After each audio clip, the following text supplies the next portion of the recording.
Ready. Hey guys, welcome to this episode of the Fitness Business Show. We are going to be talking about consistency and content within your fitness business.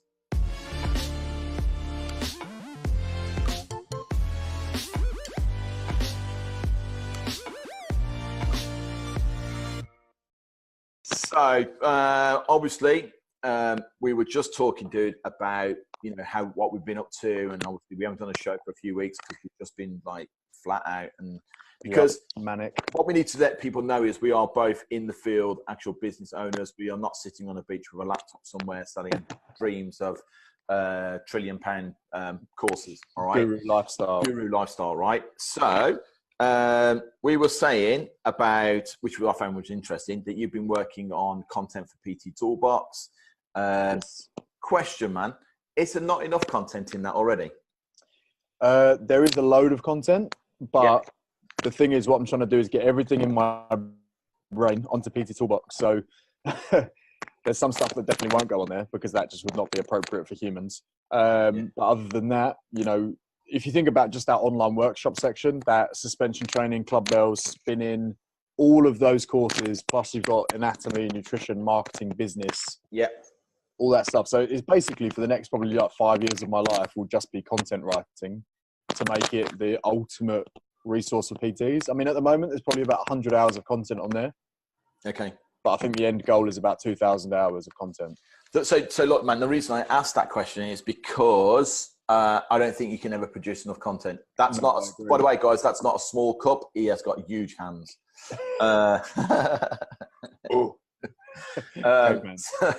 So content. I did this in my own. I keep saying this every time that I'm going to post a link to my group underneath one of these videos, and I never do it.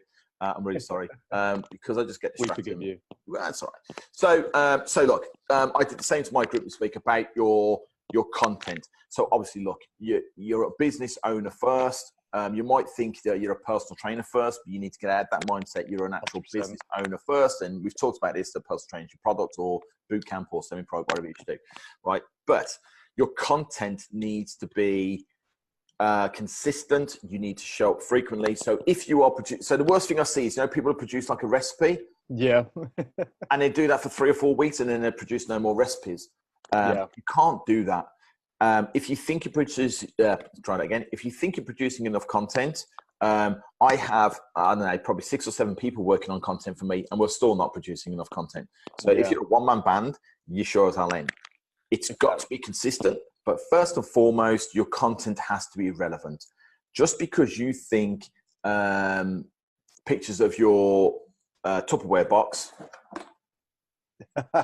your meals in it, right? If you think that's content, then it might be if what the audience you're trying to attract relate to.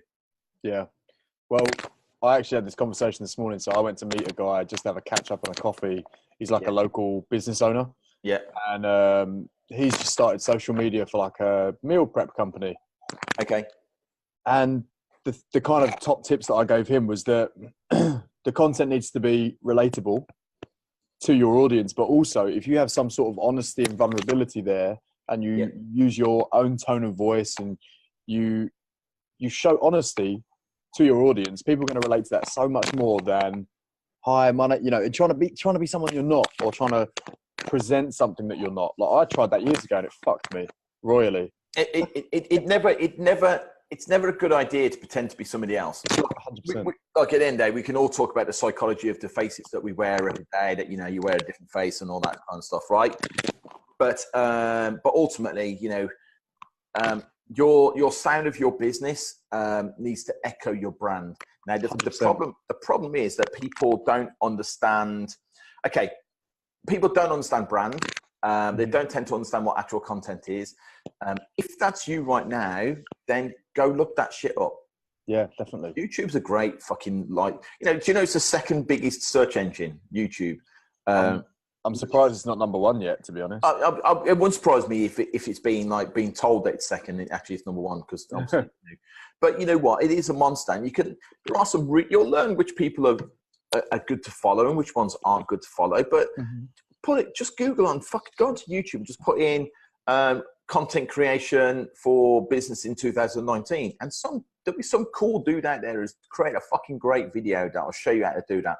Put it into Google. Find that stuff. It's really, really, really important. So, as a classic example, so from a media point of view, we got a client here, and her family. She's not going to be in this group, so it's all good. So her family own an estate agents, quite big an estate agents. They've got offices all across North Devon, right? And Chris actually mentioned, hey, do you know what? Why don't you advertise on Facebook and stuff like that? And she went, oh no, I leave that to we leave that to the online people. So like Purple Bricks and all that kind of stuff that don't have massive overheads and lots of fucking facilities everywhere. Yeah. We do it that way. And they're still working on that established, it's okay, we have a good reputation in the town, we're known in the town. But you know what? But they're also an older company. So the 20-year-olds and 25-year-olds, they're not going to go there. They're going to be looking at, they're going to be looking at we're going to pay this company X percentage, or I can go on to Purple Bricks and not pay any fucking commission. It's a no-brainer, right? But just because you can't. So anyway, Chris's final comment was, well, you'll be out of business in 10 years. And as horrible 100%. As it sounds, it's going to be the way, because Mr. Purple Bricks or Hugh Move that we got down here and stuff like that, them guys have no overheads. Exactly. And the thing is as well, if a lot of business, in my opinion, is about evolving and adapting to your circumstances over time. Yeah. And a company like the traditional brick and mortar estate agents, that big with that much of an overhead for their business, they're going to find it hard to maneuver. They can't, switch things up as quickly as, say, Purple Bricks, which are literally just online. They can change anything they want in a matter of minutes or hours. If they don't keep up with a strong, relevant social media message, then like Chris said, they will die eventually because nobody will be aware of them. Absolutely. So the reason I bring that up, and you're thinking, how's that relevant to us? I have spoken to and met in my time personal trainers who are lucky enough to be over 1 or 2 in their town, or to have built a really well-established business and have that mindset that we're already known as the best in town. And that closed-off mentality, I'm going to be, so if you're that person right now and you're lucky enough to be living in a town or a city or a village or anywhere where you're the only PT in the village, but if you're under 30, you won't get that. But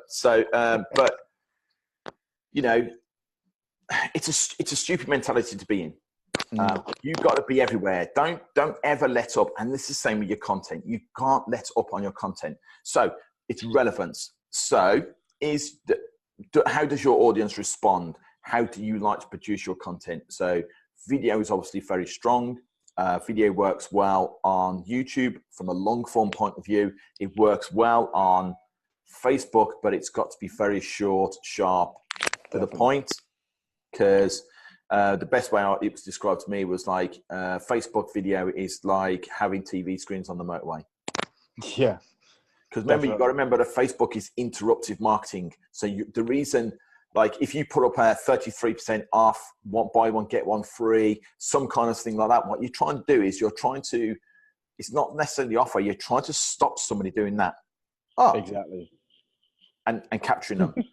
But you don't always want to be the fucking offer. You don't want to have to stop people with offers. So you've got to be thinking, how else can I stop them? So good informative video with a strong message behind it will help. Anything that will help that person move from pain to no pain. Exactly. With good copy, good heading, bang. It might not be a bad idea to get people like Mike Samuels and stuff on here, mate, and they can talk about strong headlines and stuff like that. Yeah, see, I think as well with the with social media, you've spoken a lot in the past, like on our past podcasts and the interviews and stuff that we've done about your awareness campaigns. And I think so many personal trainers make the mistake of just doing sales, offers, pitch, and all that fucking nonsense, which understandably has a place and a time on your social media. But in my opinion, the strategy that would be better employed is build awareness over weeks, months, whatever, and then try and get them onto a separate system to gain contact details. So grab their email address, build them on an e-list, and then you can start putting out more content, more offers, more sales. Yeah, absolutely. Because the whole point is about warming your audience up. Exactly. Okay. So if you ever get to see like a live TV show, before it goes live, they have comedians, they have people come on it's their job to get the audience warmed up and responsive and listening and tuned in. And then the main act comes on, or the show starts, and people are already like good spirits, ready to listen, ready to laugh. Exactly. It's the same with your social media. If you're just literally hitting people over there like, we have an offer on this, buy my stuff, this is this, you lose your audience. The awesome thing that good thing, bad thing, I'm not answering that. Good thing, bad thing is that Facebook enabled you to now just instantly, with a click of a button, go, don't want to see this. Exactly, which I've used a lot.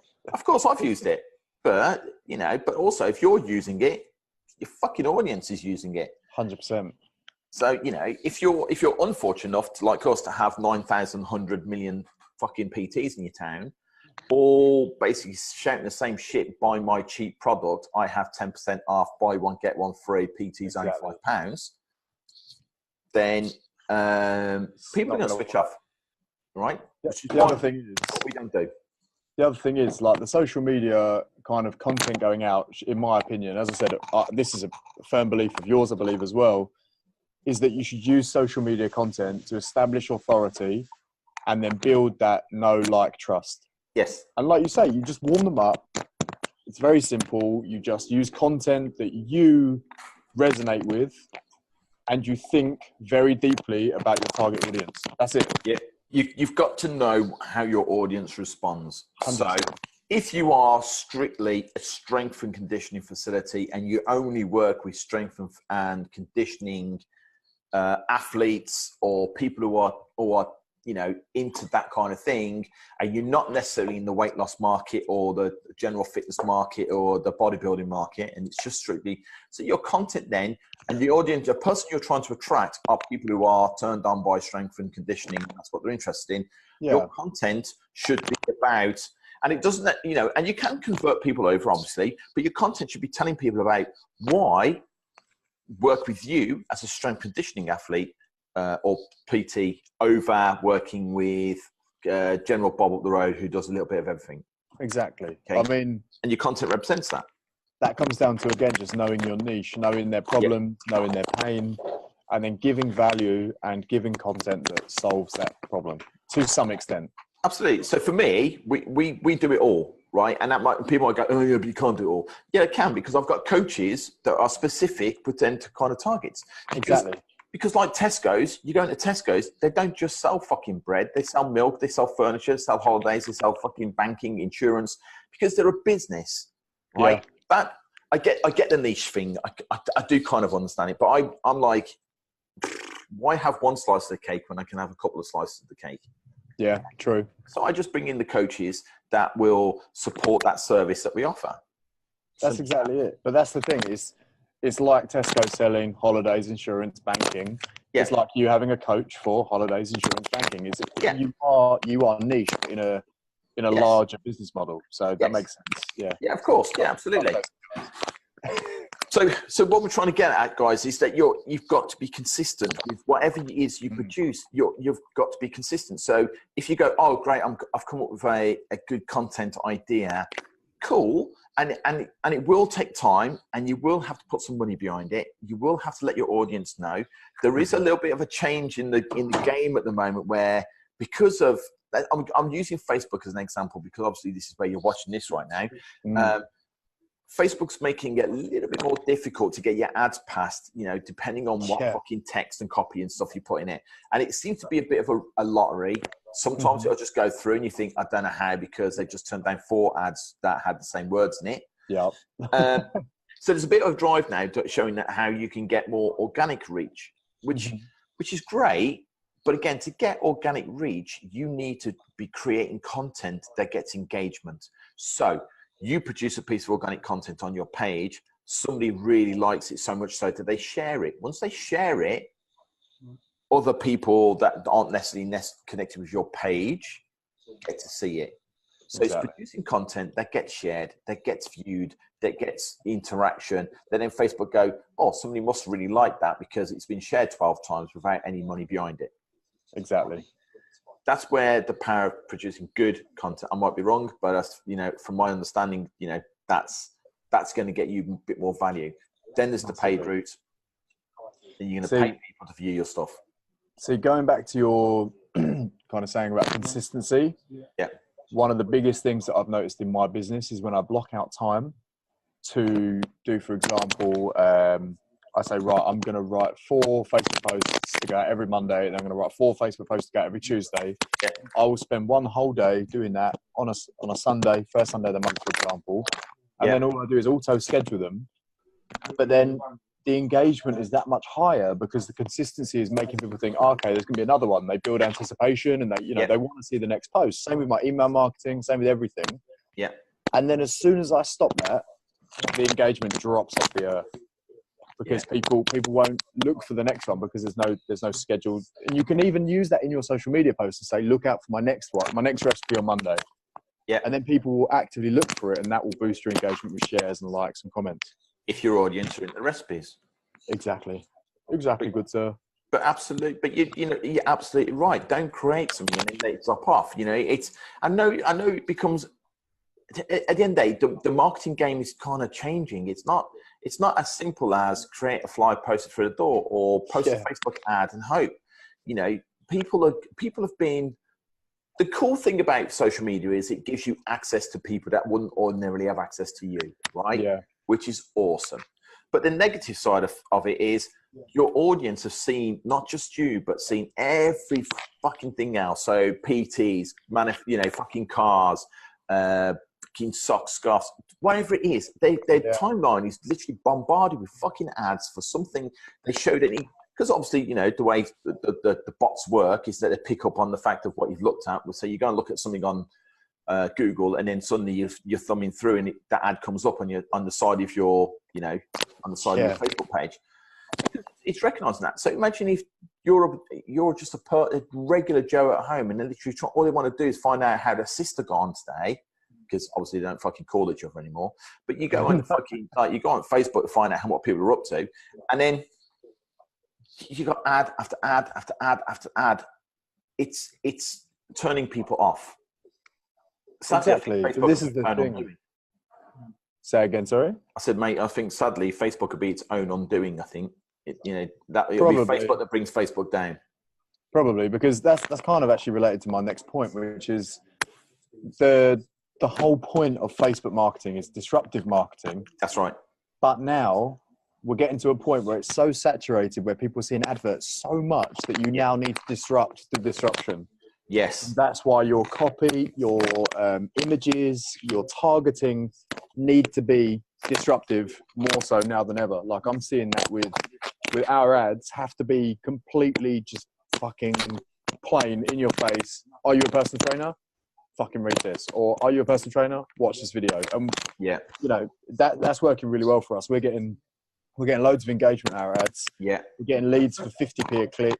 Like we're getting some really, really good kind of rates and stuff on there, some good numbers. And I think if you're a personal trainer, one of the best things you can do is go to people like Mike Samuels and Stephen Craven and learn good copy, good Facebook ad skills. Yeah. If you can't afford to go and speak to them, then go on places like YouTube, go on things like Udemy or whatever it's called. Yeah. And there's Facebook courses on there. I mean, I'm speaking for them, but they're pretty cool guys, and they're not gonna go fuck off. You can't afford us, don't bother me. But don't take the piss either. Don't expect them to write your fucking copy for you, and keep sending them copy, going, "Oh, Mike, can you just take a look at this for me and correct anything for me?" Because they're not going to do that either. But exactly, they will take 5 minutes to kind of give you some, good advice. They're good people, man. They're business people, but they're good people. Yeah. Don't bother them on a Sunday. Just drop them a message, say, look guys, need some help. And like you say, they'll probably get back to you. And if they don't, then find somewhere else. But there's a book here actually, Digital Marketing for Dummies. Yeah. And it's written by the guys at Digital Marketer. I think we'll do a little giveaway when this later on in UK PTs. We'll do it on the next podcast maybe. All right, cool. Sounds good. Give people, but you know what, man? The only way they're going to win it is they got to fucking ask some questions. I know, right? Best question wins. Yes, there we go. Done. Right. And I'll post it to him. Right, best question wins. So if you've got questions on your business, on fitness business, growth, copy, fucking marketing, whatever it is that you feel you're struggling, if we can't answer it, we'll get a fucking expert in that can. 100%. We know a lot of people between us. We have a powerful network. We do. We're basically the Illuminati, just with bigger hands. So, yes, with bigger hands. Yeah. So I reckon if you had to summarize your 3 main tips for social media content, what would they be? Consistency, creativity. So making sure that it's fucking exciting. There's nothing more boring than you just fucking boring. And pay attention. So, as in, pay attention to what your audience responds to. Fuck nice. That's worth at least 997. Yeah. Nice. What about yourself, mate? See, I think first of all, it has to be know your niche, just in as much detail as possible. Even if you're selling multiple products, you have an advert for each one, or you have different posts for each niche, whatever. And then from that, know your niche, and then add as much value as possible to warm up your audience. Yeah. And then number 3, get those people somewhere else where you can capture data off of Facebook, be it a lead ad or an email list on your website, pop-ups, whatever. But don't rely on Facebook, because as you said, Facebook could fold at any time. Realistically, it's probably going to be their own undoing. Do you want to rely on them as your only marketing channel? Probably not. Certainly not. Pow. That's pretty awesome. So I hope did we stay on course? Did we get distracted? Hey guys, you can tell us. I think that was pretty good. I think so. So yeah, just summarize, guys. Just be consistent. Produce content that your audience is going to be engaged with. Test it. Put it out there organically. Split test it. Put it out there as an ad. And if you are producing as an ad, make sure you put some kind of custom audience and targeting behind it. So you can retarget people that have shown an interest in your content. The other thing, I'm just going to add in one little more tip. Go on. Is that people forget the power. If you have already got an email list of some description of doing lookalike audiences on Facebook and finding more people like the people that already interact with you and going that route, because that's something we're experimenting with at the moment. It's super powerful. It is. And again, if all this stuff goes, oh, don't know what it is, YouTube, how to create a lookalike audience, how to do targeting, how to do retargeting, how to add a pixel to my pages, which a lot of people fucking don't. That kind of stuff, right? So it's all out there. We're not talking about something from a secret society club that we're only like tuned into. But so it's there, guys. We learned the same way. I learned by basically reading, watching, speaking to Stephen Craven, paying Stephen Craven to come and spend fucking a day with us down here, and going through it all, and then more. And then other people that I'm working with and other people that I speak to, because I'm invested, man. Exactly. And if you don't invest in your business, no one's going to invest in you. Yeah. But also, absolutely. Shameless plug, hopefully by mid-February, our Facebook Marketing Mastery course will be available on PT Toolbox. So that tells you pretty much everything we've covered is in that course. Good. Mad brother. So if anybody wants that, pttoolbox.co.uk, free trial, boom. Get some knowledge gains. How much is it, dude? $49.99 a month. But you get $49.99. That's the one. So 50 fucking quid. Okay, right. This is the thing with Josh. Over the time, we're kind of like going into something else, but Josh, over the time, you've probably signed up to fucking membership sites, joined, pay this, right? Yeah. Look, the way I always put these things, what Josh has put together, and what's actually available to you is ridiculous for 50 quid. Now, you might think 50 fucking quid's a lot of money, but if you think about the time, effort, he's just said there's 100 hours of fucking content, plus he's constantly adding into it and adding more to it. And I get nothing from this. I wish I did, but I don't get anything from it, right? But it's only fucking useful to you if you use it. 100%. That's like a client coming to you, giving you payment for PT and never fucking turning up. Yeah. It's no use to them unless they do the work. So Josh is going, there is a tool here which would take you through, and we are always upgrading it, always updating it, bringing it up to date for the price of 50 quid. But whoever's group you're using that you're paying for, it's only useful if you actually take the fucking information on board and you check it Exactly. Guilty of doing that. Guilty of being a member of people's pages and sites and groups and stuff like that and paying for it. Thinking I'd be really good. The guys will look at it and they've got even less time than me. So I don't. You know what I mean? So it's only a waste of money if you're not going to fucking use it. So £50 is fucking great deal. It's a bargain. But it's a waste of money if you don't use it. 100%. Good times. I think that's pretty much it for today. Like, I think we've covered quite a lot. I think so, dude. Again, if anybody wants to comment below with topics for next week's live. Questions, comments, book, man. Win a free book. Yeah, get some. By the way, if you notice these lights behind me, they keep fading in. They're quite pretty. I like it. That's my aura, man. Have you cleansed it recently? Yeah, no, I mean, look at it. So fucking aura's just spewing out of me. It's lovely. It's a lovely aura. There's an aura all over the screen. Fucking everywhere, ain't it? Yeah. All right, cool. Look, guys, take care of yourselves. We'll see you all soon on the next fitness business show. Take care. Until next time, much love. Peace out.